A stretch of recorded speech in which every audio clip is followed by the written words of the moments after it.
third case, 61-year-old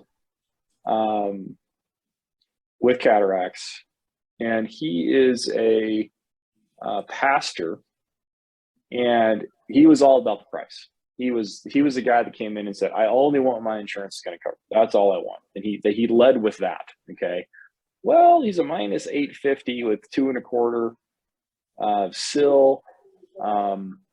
He's a pastor. You know, he's got a strong need for distance, a strong need for near, I thought, right? So it's like, okay, well, let's kind of look at what's really going on here with your vision.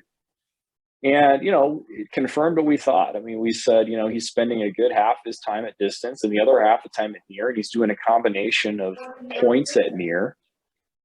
And we had that whole conversation and kind of went through the different options. And it turned out that the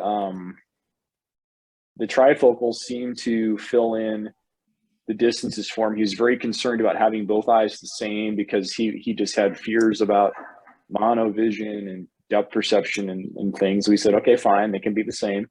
And to have them both the same, it seemed that Synergy lens was going to be the best option with the toric. And that's what we did. And he ended up 2015 J1, and he's not wearing glasses when he's working or doing anything. And he's thrilled, and was very appreciative that we had taken the time to educate him and not just take him at his word that he wanted the cheapest thing. Because when people don't understand what the options are, what the differences are, a lot of times they'll default to price. And so that makes it easy for them because that's a reasoning they can use on themselves. Well, I just went with the lowest price. So then they can use that as reasoning.